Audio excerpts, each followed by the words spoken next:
Are you Deb? Yeah. Hi Deb, I'm Dawn. We spoke on the phone earlier. Is it Yeah. okay for me to come in? Yeah, come in. Yeah, sure. I'll come in and I'll show you my ID inside so you know who I am, yeah. Thank you. Yeah, sure. So Deb, so like I explained on the phone, we'd had a report from the police about an incident the other evening. So do you want to tell me a little bit about it?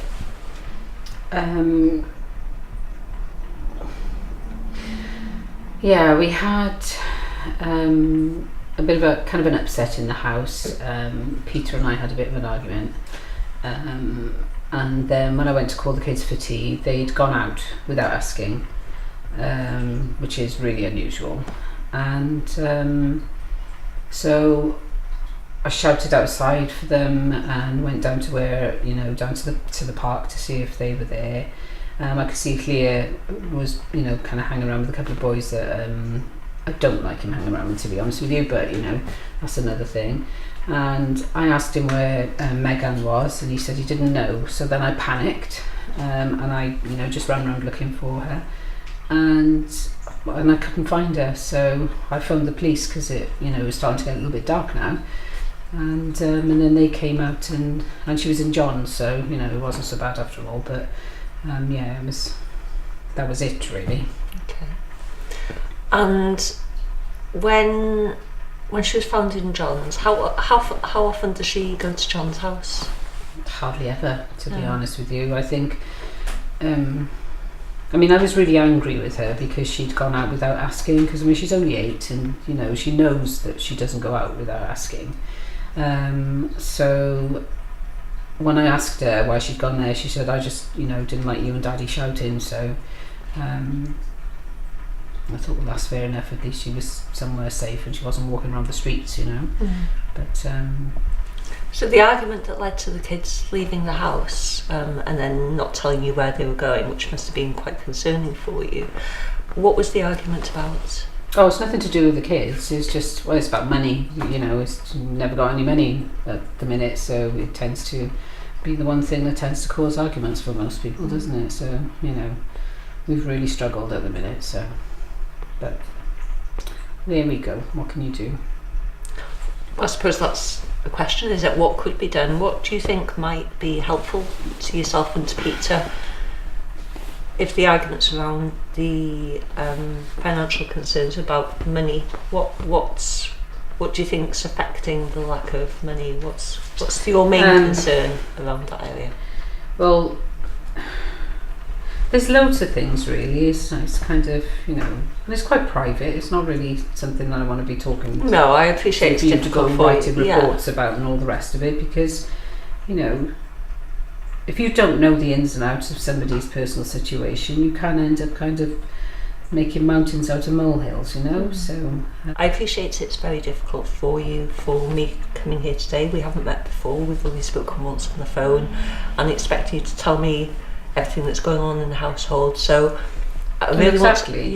So when I said to Peter that you were coming, he said, "Oh, they're going to take our kids away from us then, are they? Because you have one incident of not being able to find Megan." So my role here really is to try and explore with you what you think is going on, what you think would be helpful to you as a family, and what kind of strengths you might already have within your own internal resources as a family, or what we might be able to assist you. So I appreciate it might be difficult to have these conversations with somebody you don't know. That's why I just want to be curious and get your perspective on what you think is working, what isn't, and why that is. To be honest with you,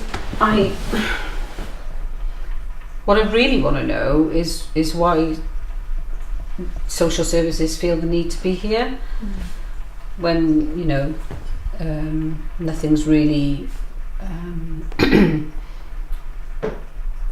wrong at this particular point in time.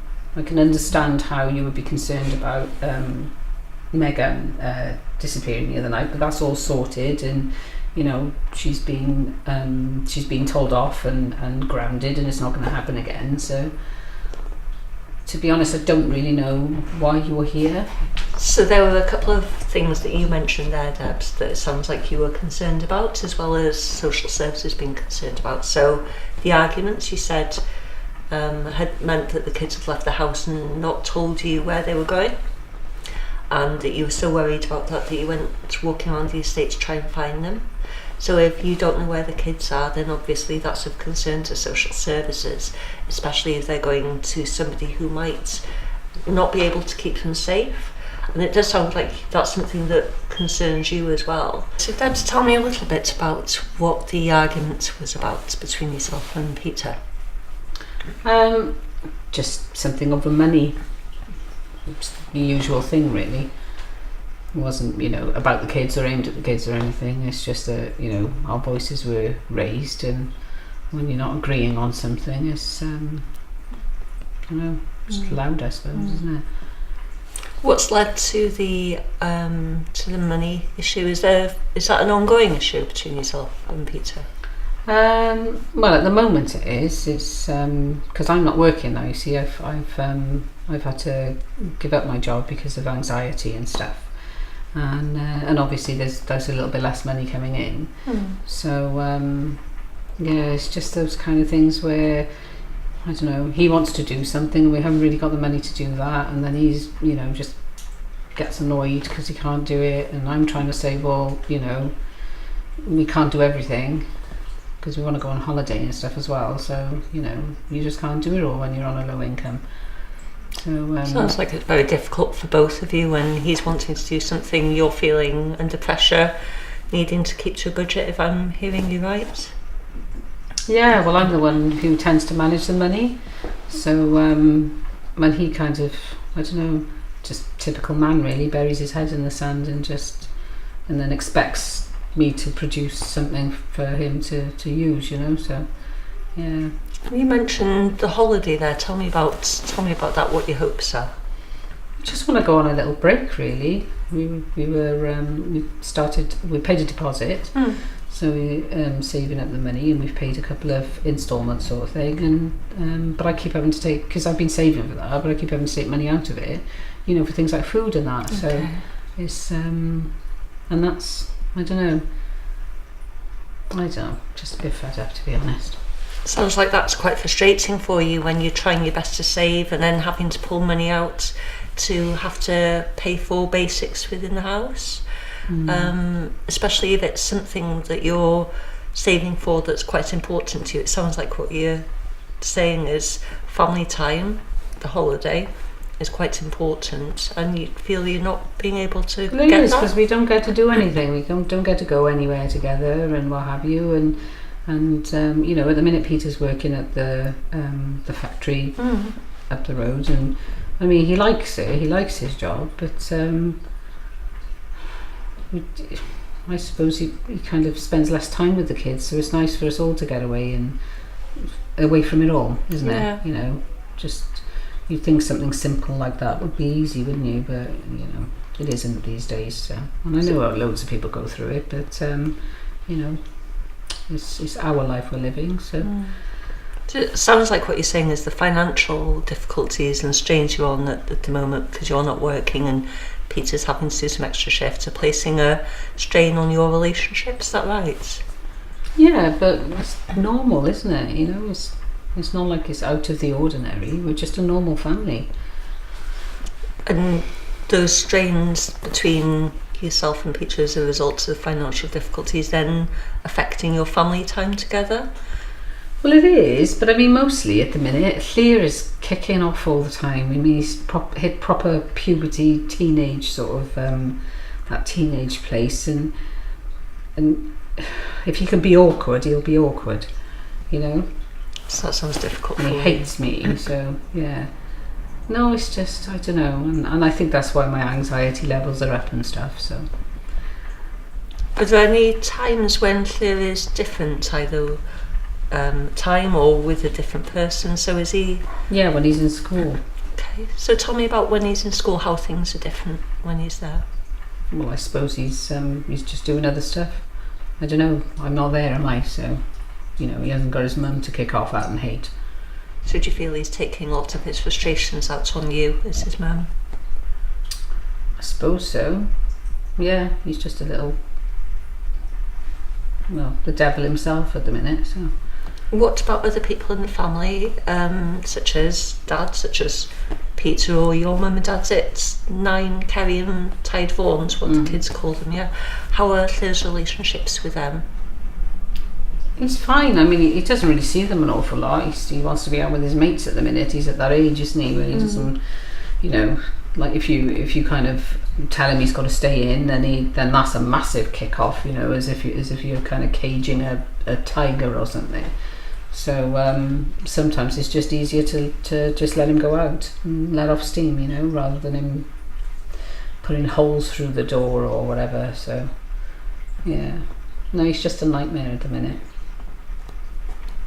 And during the times when there's disagreements between yourself and Peter in the house, and Claire's gone out, where's Megan during those times? She's usually in her room. Yeah. When she's not in the room, when she leaves the house as well, and you said that... But she's only done that once, so... Okay. She won't be doing that again. What would prevent her doing that next time? What might you be able to do to stop her next time?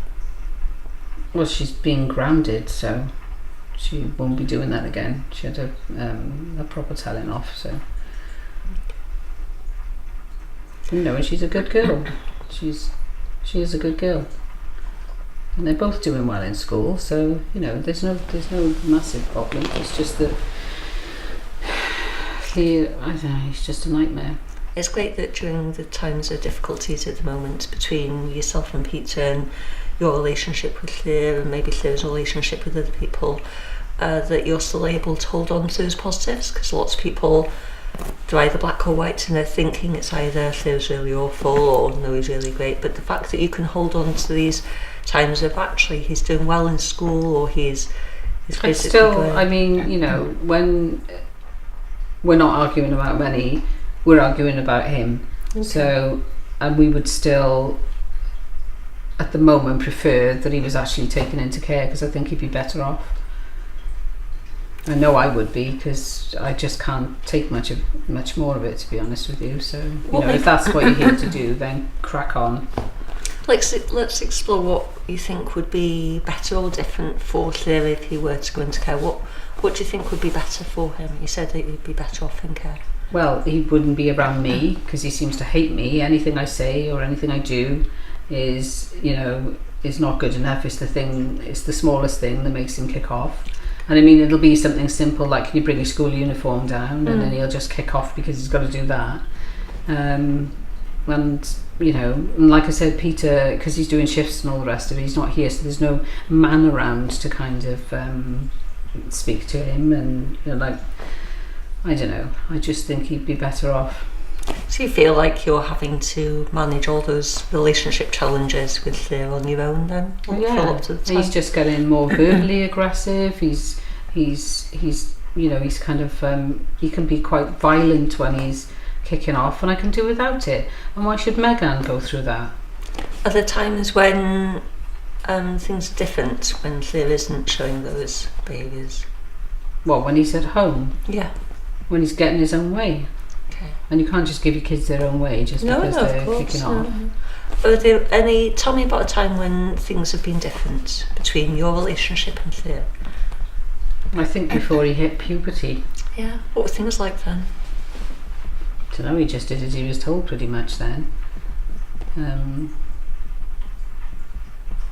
don't know, they reckon it's just like testosterone gone mad, don't they? But, you know, not everybody's kids do that, and I just don't know, sometimes I think there's something wrong with him.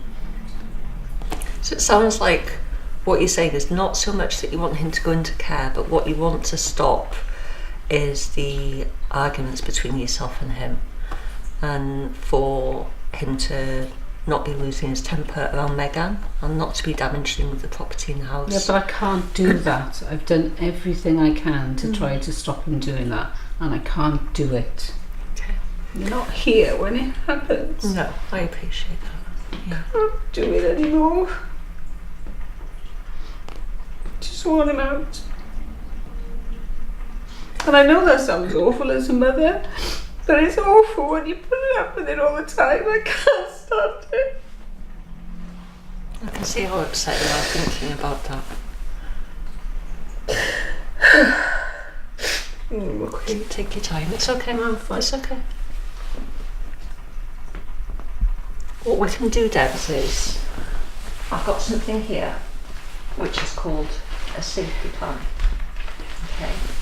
And it just means that we sit down together and think about what's happening when things are not going great in the house, what's happening when things are going great in the house, and how we can increase the good things rather than the difficult things.